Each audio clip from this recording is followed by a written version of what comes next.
My Hebrew Israelites, brothers and sisters, 12 tribes of Israel scattered all over the earth, welcome back. This is your Moray, Dr. Yeshua. Just want to take this moment, my brothers, my sisters, to say thank you.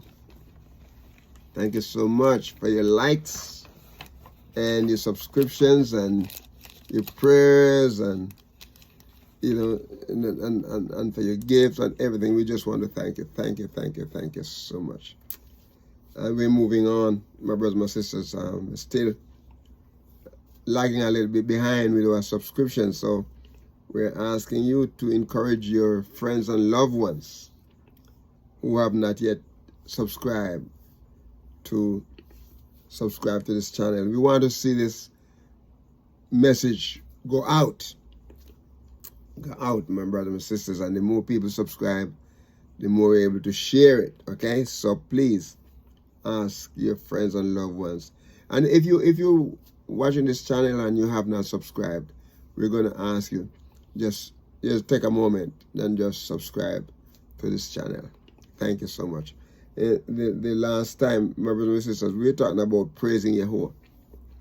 Praising Yahuwah, and the last session we stop at verse 13, where we say Yahuwah looketh from heaven. The King James Version says, looketh from heaven, and behold all the sons of men. And one of the reasons why I want to revisit this verse 13, Psalm 33, verse 13, is that we get heaven mixed up. When we talk about heaven, the Apostle Saul, right? He said he was caught up into the third heaven, right? Okay, what is in the presence of Yahuwah? In the presence of Yahuwah, no spacecraft cannot go there. No bullets or bombs can get there. Nothing can get there. Yahuwah is there, and if you're invited there, okay? So the invitation is out, okay? For us, all of us have an invitation. The very presence of Yahuwah. First of all,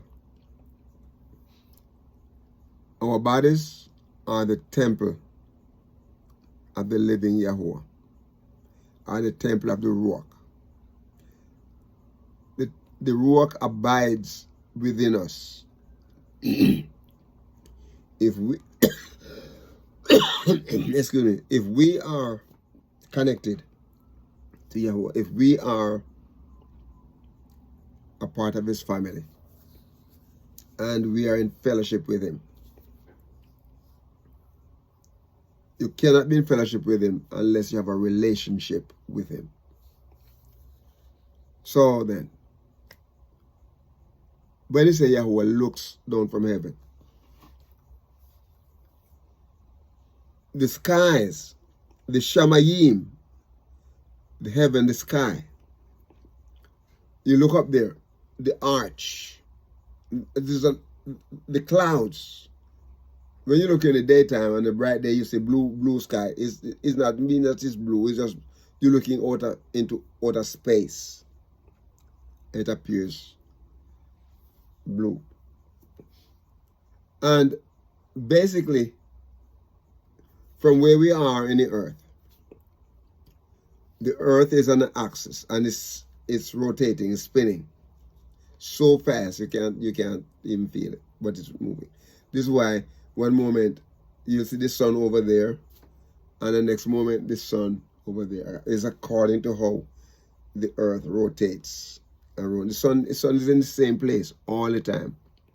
The moon is in the same place. It's just that the earth is rotating around it, around it. So, in another hour or so, the earth going to be in a different area.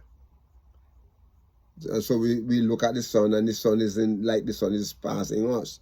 No, we are passing the sun. We are moving around. The sun is always in this area. So when the sun is rising, according to where we are, we can see the sun rise.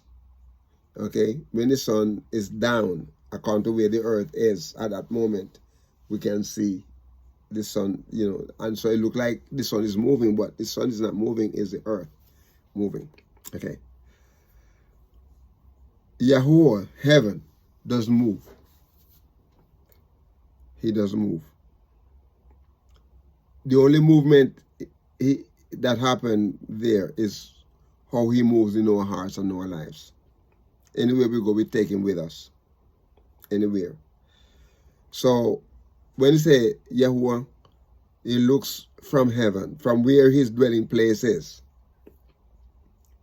You see, from where his dwelling place is. He didn't say it was in the sky. But where his dwelling place is, that's where he's looking from. I don't know where out, apart from, you know, hearts, I don't know where. I know that is, you know, he said we're going to be caught up. Okay? In the air. So, wherever he is, all I'm saying is that man cannot get there by them, just get there naturally. You can't get there. Some years back, when the spacecraft, first in America, sent up the first, you know, people went to the moon, right? And the astronauts, and they were talking about how beautiful it is. How beautiful it is. Okay? A Russian cosmonaut went up too, and he said he never seen any God there. Well, my brothers and my sisters, if Yahuwah would set himself in a position where sinful man, atheistic people who don't believe in him would see him, he would not be Yahuwah. You remember how Moshe, when he heard his voice and he didn't see him, he wanted to know who he is and where he is. And he said, no, you can't see me and live. He said, anyway, for your curiosity, I want you to turn your back, and my shadow will pass through the cliff of the rock. And my brothers and my sisters, the rock was far away from Moshe. Moshe wasn't standing right in front of the rock. He wasn't right in front of it, just so close. Probably was miles away. And Yahweh passed through the cliffs of the rock. It was so bright. His glory shines that Moses fell to the earth. So, the Shamayim, the heavens, and we talk about that. We talk about the fact that, you know, astrologer, you know, works the air, the heavens, where the clouds, they have, where the plane flies, where the bird flies, and so the clouds are, and where the you know, all of the, you know, the visible arch, you know, the cloud move as well as, you know, the higher ether, you know, where the celestial bodies, you know, revolve, you know. So that's what we're talking about there. Okay. So Yahuwah, he said, he looked down and he behold this, all the sons of men, all the Ra'ah. He behold the Ra'ah, and he sees it, you know, Resh, Aleph, and Hey make up that word Raha.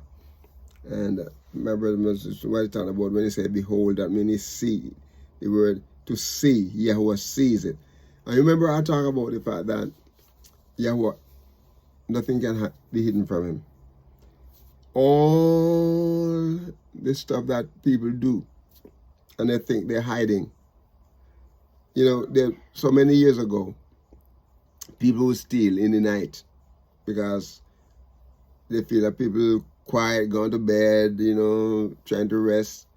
They don't know what's going on, and so nobody see them. They do a lot of evil in the dark, trying to break into people's houses and so on, to rob and to kill and to destroy. Yahuwah said, the thief cometh not but to kill, to rob, kill, and destroy. So when he coming, he want to destroy, he want to kill you, he want to destroy. That's what his mind is, his mindset as a thief.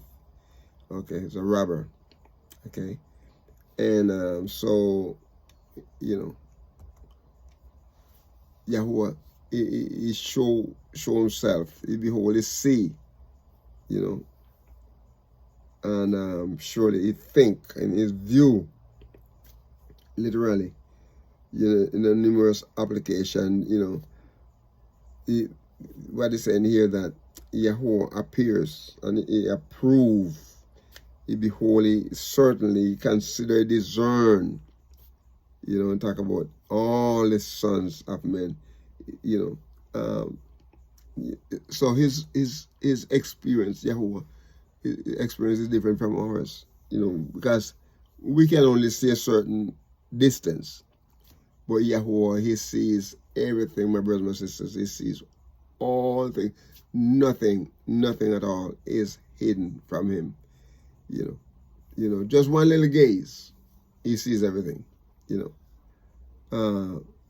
And my brothers and sisters, let me say this, that it doesn't matter how much you try to hide. It doesn't matter how the world try to hide and do their things in secret. Yahuwah, his sight of others, his sight of people, you know, his thoughts of people, his view of people, his visions of people is different from ours. Praise be to his holy name. The sons of men here, the bane is the word son here, bane, and is bait and noon, and what is saying here is a son, my brothers and sisters, is a son. When we talk about this son here, in general, we're talking about, you know, the age, anointed one. We talk about Yahushua is the anointed son of Yahuwah. Okay, we talk about the appointed two, you know, and the word Bain come from the word Bana, and you know, which means a son or a builder of a family name. In the widest sense, the word is used literally and figuratively to mean relationship, you know, and it include like grandson, you know, because sometimes in the scripture when they say the sons of Adam, you know, and it could be several generations after Adam, and they say the sons of Adam. Well, in reality, they are descendants, our grandson, you know, our great grandson, you know, subject. There could be a nation, equality, or sometimes it deals with condition, you know. And so when we talk about the son here, you know, like the Levite anointed one, appointed two, you know, the sons of Babylon, the sons of Assyria, the sons of Egypt, the sons of Greece, you know, one born, you know, a branch or a breed, you know.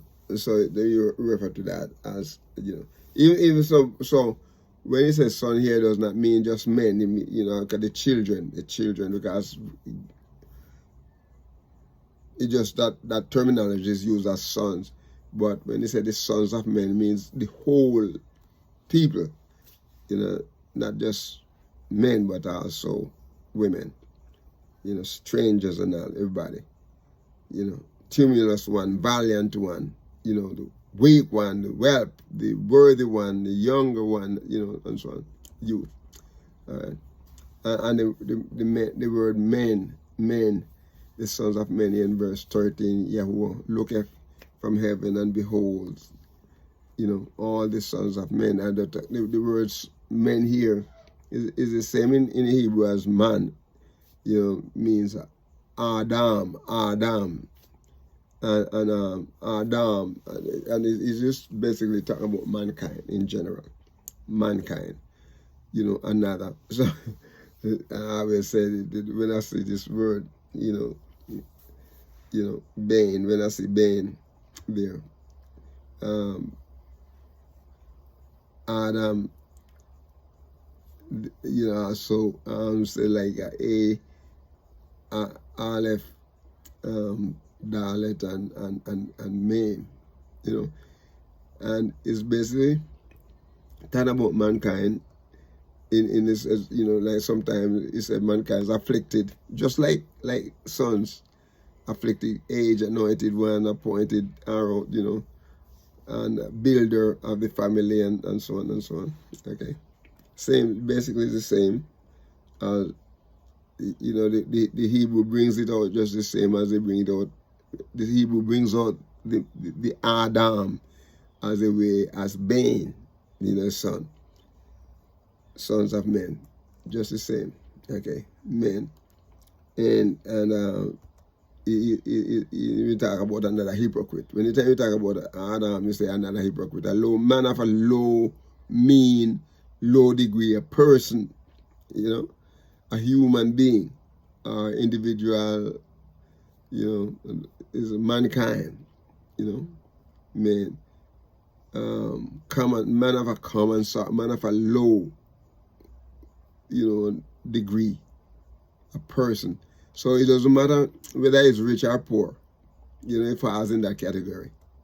Okay, and in verse 14, he said, from the place of his habitation, he looketh upon all the inhabitants of the earth. So my brothers and sisters, from wherever YAHUAH abides, where he is, we know he's in our hearts. And people want to know, how could he be in our hearts? He's one. But my brothers and my sisters, he is large enough. He is so awesome, so great, that it can be in your heart. It can be in that person over the heart. It can be in everybody's heart who trusts him, right? In my heart. And so we can't fathom it, we can't understand it. And so because of that, a matter of fact, one of the prophets says, such knowledge is so great for me. I cannot attain it, I cannot comprehend it. How could one YAHUAH live in so many people's heart at the same time? Just think about how awesome he is when he created the universe, when he created the world. All he did, if he spoke it and it happened, then my brothers and my sisters, I see no reason, even though I don't understand it, I see no reason why he couldn't live in our hearts at the same time. If all the people of the world would trust him, he would be in everybody's heart. And what a wonderful world it would be, my brothers and my sisters, if YAHUAH was in everybody's heart. Because when he's in our hearts, he's abiding with us, my brothers and my sisters. He gives us peace. He gives us peace. You see, we don't only have, okay, there are two kinds of peace, right? A peace where there is no more enmity, but the abiding peace within us. My brothers and my sisters, there would not be any war in known places. Everything will be just awesome. But you know what, my brothers and sisters? He's coming back, and he is going to set up his new kingdom where, just like he said, YAHUAH was going to be the peace, the Prince of Peace. He is going to set up his kingdom, and my brothers and sisters, it starts in our hearts, and we're going to experience it to a greater extent, where, because he's going to be abiding with us, we're going to have peace. We're going to be secure in him. From the place of his habitation, he looks down upon all the inhabitants of the earth. He sees everything. He sees our pain, my brother, my sister. He sees our heartaches. He sees our hunger and our thirst. He sees our anxiety. He sees everything. Everything that's going on. The Hebrew people, the Gentile people. He sees everything. And you know what, my brothers and sisters? When he looks and he sees us as his children, serving him and doing the things that bring glory to his name, I know it makes his heart rejoice to think that and to know that his children are walking in peace and loving him. Yahuwah said, peace I leave with you. Peace I give unto you, not as the world giveth, give I thee. Then he said, let not your heart be troubled. We're going to stop at this session. This time is running off at this session, and we'll come back. Bless you, my brothers, my sisters, and we're going to ask you to be a blessing to someone today and walk with the King. Shalom.